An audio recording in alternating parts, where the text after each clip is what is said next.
शब्दार्थ। रोबीली रोबदार, दरिद्र गरीब, वाक्पटुता बोलने की चतुराई, प्रतिशोध बदला, गोरक्षक गायों का रक्षक, चयन चुनाव, बंदीगृह कारागार, वाणिज्य व्यापार, अभाव कमी, आग्रह प्रार्थना हठपूर्वक प्रार्थना, नेतृत्व मार्गदर्शन एवं संचालन करना, दिलेरी बहादुरी, उल्लंघन लांघना न मानना, निर्भीक निडर, सुसमृद्ध अत्यधिक संपन्न। बेटा ये मौखिक प्रश्न उत्तर है। पहला प्रश्न है बच्चे कहाँ खेल रहे थे। इसका उत्तर है बच्चे बरगद के पेड़ के नीचे खेल रहे थे। प्रश्न नंबर 2 है बच्चे कौन सा खेल खेल रहे थे। उत्तर है बच्चे राजा राजा खेल खेल रहे थे। प्रश्न मंत्री बने मित्र का क्या नाम था। उत्तर मंत्री बने मित्र का नाम विशाख था। चंद्रगुप्त की माता का नाम बताइए। उत्तर चंद्रगुप्त की माता का नाम मुरा था।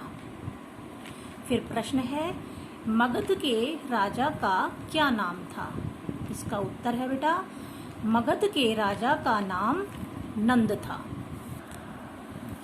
बेटा लिखित प्रश्न उत्तर। पहला प्रश्न है चंद्रगुप्त ने अपने मंत्री को क्या आदेश दिया।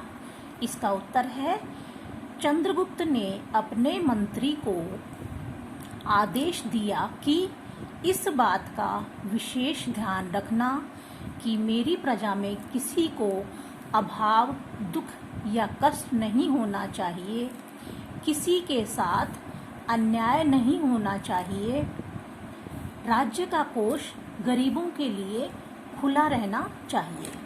प्रश्न नंबर 2 चंद्रगुप्त ने ब्राह्मण देवता से क्या मांगने को कहा। इसका उत्तर है बेटा चंद्रगुप्त ने ब्राह्मण देवता से कहा आप एक नहीं 10 गाय लीजिए, सोना चांदी हीरे जवाहरात मांगने को कहा। प्रश्न है बेटा चाणक्य ने मुरा से क्या कहा। इसका उत्तर है चाणक्य ने मुरा से कहा कि चंद्रगुप्त की हस्तरेखाएं बड़ी प्रबल हैं, उसकी शिक्षा की व्यवस्था की जाए, उसका भाग्य अवश्य चमकेगा। फिर बेटा प्रश्न है राजा नंद ने लोगों की बुद्धि परीक्षा के लिए क्या योजना बनाई। इसका उत्तर है राजा नंद ने लोगों की बुद्धि परीक्षा के लिए राज दरबार में लोहे के पिंजरे में शेर की एक मूर्ति रखवाई और राज्य भर में ढिंडोरा पिटवा दिया कि जो भी व्यक्ति लोहे के पिंजरे को बिना तोड़े शेर को बाहर निकाल देगा उसे राज्य की ओर से 1000 सोने की मुद्राएं दी जाएंगी और उसकी मनचाही मांग भी पूरी की जाएगी। फिर बेटा प्रश्न है चंद्रगुप्त ने पिंजरा खोले बिना ही शेर को कैसे बाहर निकाला।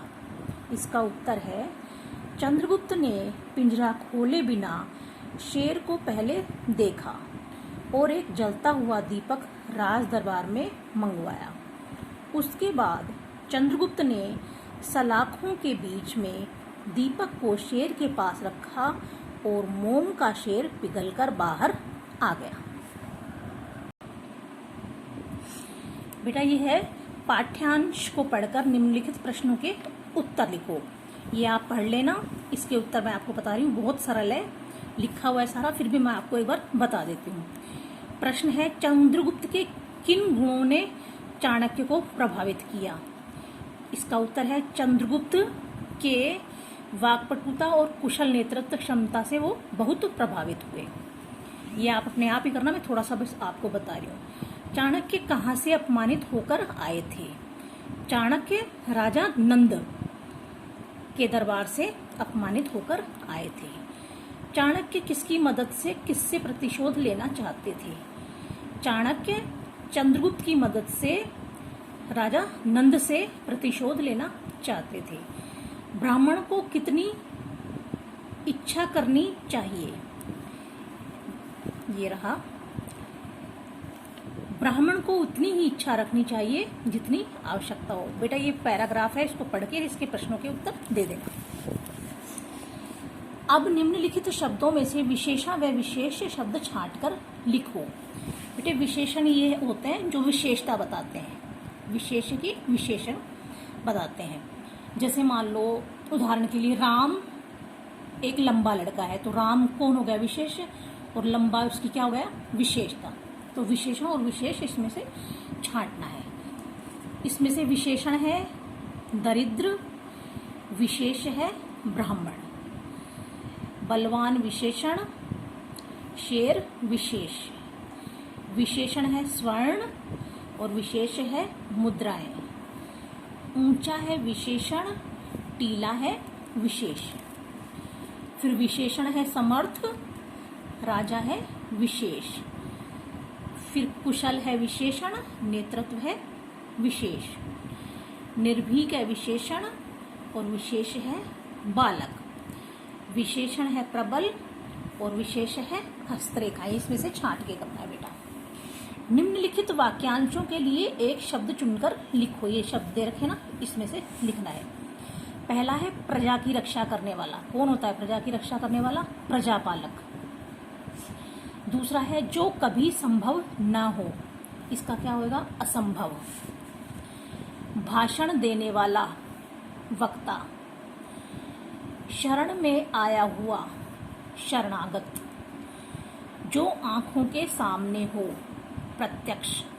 फिर बेटा ये मुहावरे हैं जिनका वाक्यों में प्रयोग करना है। पहला है आग बबूला होना, बहुत क्रोधित होना। बेटा ये जरूरी नहीं है ये वाक्य बनाने, आप अपनी तरफ से भी बना सकते हो। आग बबूला होना, बहुत क्रोधित होना। टूटे अंडे देखकर सेठ आग बबूला हो गया। फिर दूसरा है उंगली उठाना, आरोप लगाना। इसका है उसने मुझ पर उंगली उठाई। इसका वाक्य ये भी हो सकता है कि राहुल की पुस्तक खोने पर मोहन ने मेरे ऊपर उंगली उठाई। फिर है घुटने टेकना, हार मान जाना। दुश्मन ने अपने घुटने टेक दिए। इसका ये भी हो सकता है कि पाकिस्तान ने अपनी हार के बाद भारत के सामने घुटने टेक दिए। बेटा अब है भाववाचक संज्ञा बनाओ। वीर, वीरता। मूर्ख, मूर्खता। दूर, दूरी। चालाक, चालाकी।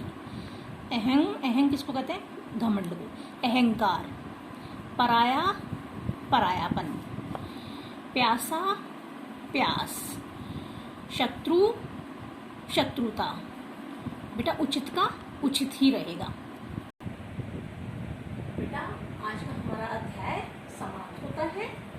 इसके शब्दार्थ, मौखिक प्रश्न उत्तर, लिखित प्रश्न उत्तर नोटबुक में कर लेना, बाकी का काम बुक में करना। बेटा आज की सीख है आलस्य जीवित मनुष्य की कब्र के समान होता है, इसलिए हमें आलस नहीं करना चाहिए। बहुत बहुत